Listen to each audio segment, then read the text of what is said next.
തുരങ്കപാത നിർമ്മാണവുമായി ബന്ധപ്പെട്ട് മുൻപ് എന്തെങ്കിലും വിവരങ്ങൾ മറച്ചുവെച്ച് റിപ്പോർട്ട് നൽകിയിട്ടുണ്ടെങ്കിൽ അതിന്റെ ഉത്തരവാദിത്തം അന്നത്തെ സർക്കാരിനല്ലെന്ന് സിപിഎം സംസ്ഥാന സെക്രട്ടറി എം.വി. ഗോവിന്ദൻ.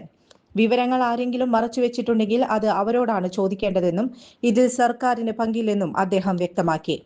കള്ളാടി മണ്ണിടിച്ചിൽ നടന്ന സ്ഥലം പ്രതിപക്ഷ നേതാവ് പിണറായി വിജയനൊപ്പം സന്ദർശിച്ച ശേഷമായിരുന്നു അദ്ദേഹത്തിന്റെ പ്രതികരണം. മണ്ണിടിച്ചിൽ ദുരന്തത്തിൽ ഇതുവരെ 5 പേരുടെ മരണമാണ് സ്ഥിരീകരിച്ചത്. കേന്ദ്ര ഏജൻസികൾ ഉൾപ്പെടെയുള്ളവർ നൽകിയ ശാസ്ത്രീയ റിപ്പോർട്ടുകളുടെ അടിസ്ഥാനത്തിലാണ് തുരങ്കപാതയുടെ നിർമ്മാണം ആരംഭിച്ചതെന്ന് എം.വി. ഗോവിന്ദൻ ചൂണ്ടിക്കാട്ടി. മുൻപ് നൽകിയ റിപ്പോർട്ടുകളിൽ എന്തെങ്കിലും വീഴ്ചകളോ അപാകതകളോ സംഭവിച്ചിട്ടുണ്ടോ എന്നതിനെക്കുറിച്ച് എല്ലാ കാര്യങ്ങളും അന്വേഷിക്കട്ടെ. കള്ളാടിയിലുണ്ടായത് അതിശക്തമായ മലയിടിച്ചിലാണെന്നും മല ഒന്നാകെ ഇടിഞ്ഞ് താഴേക്ക് പതിച്ചതാണ് അപകടത്തിന് കാരണമായതെന്നും അദ്ദേഹം പറഞ്ഞു.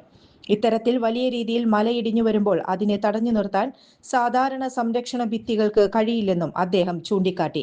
കള്ളാടിയിലുണ്ടായത് വലിയൊരു പ്രകൃതി ദുരന്തമാണെന്നും ഇനി മുന്നോട്ടു പോകുമ്പോൾ എല്ലാ വശങ്ങളും കൃത്യമായി പഠിച്ചു വേണം കാര്യങ്ങൾ ചെയ്യാനെന്നും എം.വി. ഗോവിന്ദൻ നിർദ്ദേശിച്ചു. എന്നാൽ ഈ ദുരന്തത്തിന്റെ മറവിൽ തുരങ്കപാത പോലുള്ള വലിയ വികസന പദ്ധതികൾ പൂർണ്ണമായി നിന്നു പോകരുതെന്നും അദ്ദേഹം ആവശ്യപ്പെട്ടു. News desk any time news. വർഷങ്ങളായുള്ള സേവന പാരമ്പര്യവുമായി Mani sons super market Ottupara. ഉപ്പ് തൊട്ട് കർപ്പൂരം വരെയുള്ള പലചരക്ക് വ്യഞ്ജനങ്ങൾ ആവശ്യാനുസരണം തിരഞ്ഞെടുക്കാൻ Mani sons super market. Branded അരികൾ, പ്രമുഖ കമ്പനികളുടെ ബിരിയാണി അരികൾ, ബ്രാൻഡഡ് കറി പൗഡറുകൾ, സ്പൈസസ്, ഡ്രൈ ഫ്രൂട്ട്സ്, എസൻസ് എന്നിവയും സ്റ്റീൽ, അലുമിനിയം, പ്ലാസ്റ്റിക് തുടങ്ങിയ ഹോം അപ്ലയൻസിന്റെ വിപുലമായ ശേഖരം. വ്യാപാരികൾക്കായി ഹോൾസെയിൽ സംവിധാനം. എല്ലാവിധ പലചരക്ക് സാധനങ്ങളും ഒരു കുടക്കീഴിലൊരുക്കി നിങ്ങളെ സ്വാഗതം ചെയ്യുന്നു. മാണി സൺസ്, ജില്ലാ ആശുപത്രിക്ക് സമീപം, ഓട്ടുപാറ, വടക്കാഞ്ചേരി.